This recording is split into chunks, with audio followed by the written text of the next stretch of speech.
네, 안녕하세요. 김영환입니다. 네트워크는 왜 형성하는 걸까요? 혼자서 열심히 하면 되는데 왜 연합하고 연대하고 함께 할까요? 저는 사실 혼자서 하는 거를 좋아했습니다. 지금도 혼자서 공부하고 혼자서 생활하는 거 그렇게 어려워하지 않고 잘할 수 있습니다. 음, 사실 이제 대학교 때, 대학원 때 유학 가서도 외진 곳에 앉아서 책을 보는 걸 좋아했고요. 교회 사역을 할 때도 혼자서 열심히 하는 것을 그렇게 어렵게 여기지 않았습니다. 그런데 기도학교를 하면서 저 혼자서 기타 치고, 저 혼자서 강의하고, 이렇게 섬길 때 나쁘지 않았는데요. 어느 날, 지원호 선교사님이 한국에 들어오면서 갑자기 이제 하나님 주신 감동이 있어서 기도학교에 강사로 좀 모시면 좋겠다. 그래서 이렇게 메시지를 좀 부탁을 했었어요. 근데 메시지가 너무 좋았고 또 감동된 분들이 지원호 선교사님을 돕는 그런 또 연결점까지 있었습니다. 그러면서 혼자서 다 강의하는 것보다 좋은 분들을 좀 모셔다가 이야기를 듣는 것도 나쁘지 않구나. 연대하고 연합하는 것이 풍성하게 하는구나. 그걸 좀 배웠습니다. 그래서 40일 반별을 할 때든 어떤 연합 집회를 할 때든 저 혼자서 다 하지 않고 좋은 분들이 있으면 같이 이렇게 연합해서 하려고 하는 것이 그 네트워크를 통해서 더 풍성함이 있기 때문에 그렇죠. 때로는 네트워크 할 때, 나 저 사람하고 하고 싶지 않은데 이런 마음도 사실 있을 때가 있었어요. 근데 성령님이 이렇게 감동을 주시고 저를 좀 찔러주신 느낌은 무엇이었냐면 진짜 연합은, 진짜 연대는 내가 싫어하는 사람과도 함께 해야 된다. 그래서 제가 고개를 숙이고 그 뜻대로 하나님의 마음인 것 같아서 제가 싫어하는 사람, 그럼 별로 초청하고 싶지 않은 강사, 이렇게 연락을 했던 적도 있었습니다. 자, 혼자서 다 할 수 없고 혼자서 하면 더 아름답기보다는 한계가 있을 수 있죠. 그래서 네트워크가 필요하다라는 거죠. 오늘 본문에 보면 네트워크의 내용이 나옵니다. 아브라함과 아비멜렉의 언약 장면이 나오는데요. 그 내용을 한번 살펴보겠습니다. 먼저 22절에서 25절 말씀 같이 읽어보겠습니다.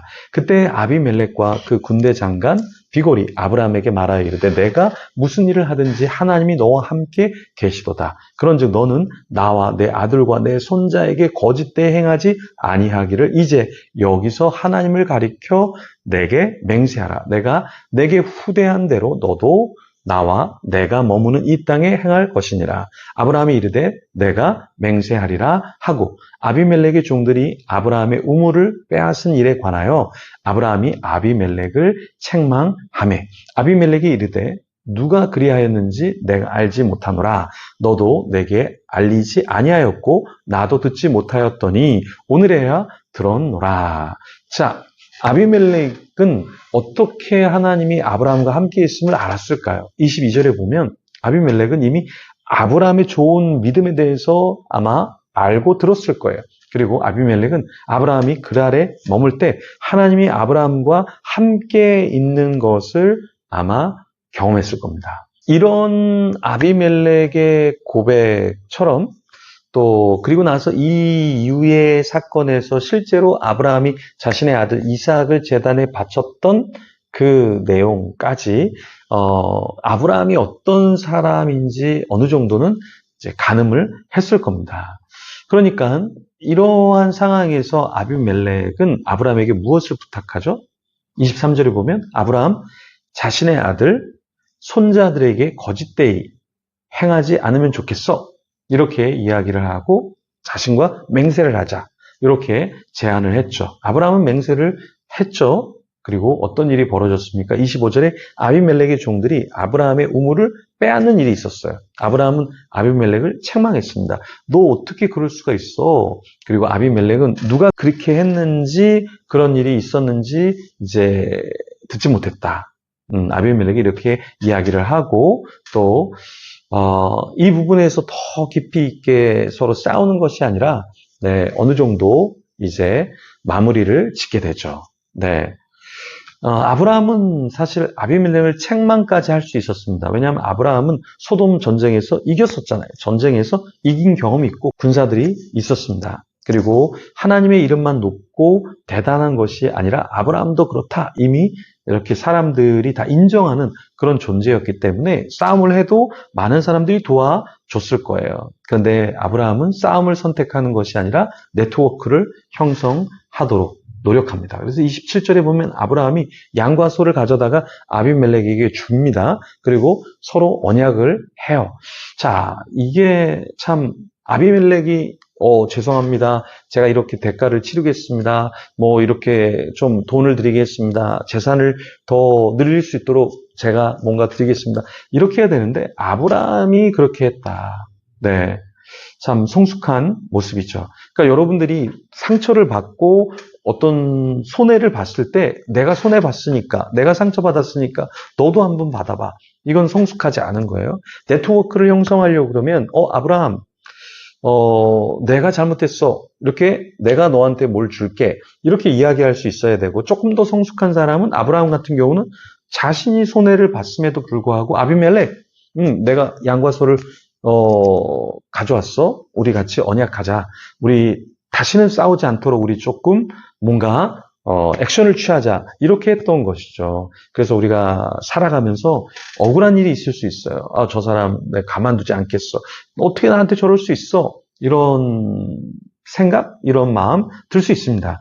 특히 교회 공동체, 또 세상에 나가서 우리가 일을 해도 나를 속이려고 하는 사람, 나를 이용해 먹으려고 하는 사람 너무나 많아요, 여러분.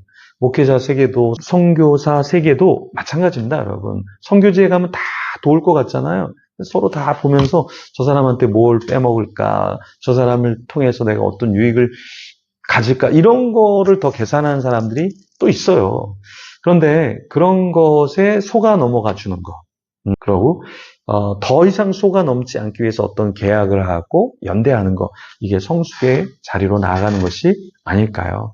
그래서 이 두 사람이 아브라함과 아비멜렉이 맹세한 그 땅의 이름이 뭐였죠? 브엘세바라는 땅이었죠. 이 브엘세바의 의미는 언약의 우물, 일곱의 우물이라는 뜻을 담고 있는데요. 언약의 우물, 언약을 했던 그 자리를 말하는 거죠. 일곱의 우물이라는 것은 우물이 하나가 아니라 일곱이라는 것은 여러 개가 있었다라는 거죠. 굉장히 풍성한 땅이었다라는 것을 우리가 볼 수 있는데요. 어쨌든 그 브엘세바라는 그 이름을 이제 두고서 우리가 이 맹세한 것을 기억하자. 그러니까 서로 더 이상 우리가 공격하거나 싸우지 말자. 이렇게 했다라는 거예요. 자, 32절에 보면 그렇게 브엘세바에서 언약을 하고 그 다음 액션이 뭐냐면 아비멜렉과 그 군대 장관 비골은 그 자리를 떠납니다. 그리고 블레셋 사람의 땅으로 돌아가게 되었죠. 우리가 싸우는 상황에서 싸우고 대치하는 것만이 능사가 아니라 때로는 그 싸움을 하지 않고 서로 언약을 맺고 자신의 자리로 가고 평화롭게 지내는 것. 이것을 하나님께서 원하실 수 있다라는 것이죠. 그래서 오늘도 우리가 누군가를 만나고 또 이번 주 또 인생을 살면서 여러 가지 일을 겪겠지만 그 싸움의 자리에서 계속 싸우는 것이 아니라 언약을 맺고 성숙한 모습을 보이는 저와 여러분이 되기를 소망합니다. 그런 우리가 되도록 같이 기도하면서 하나님 앞에 나아가겠습니다.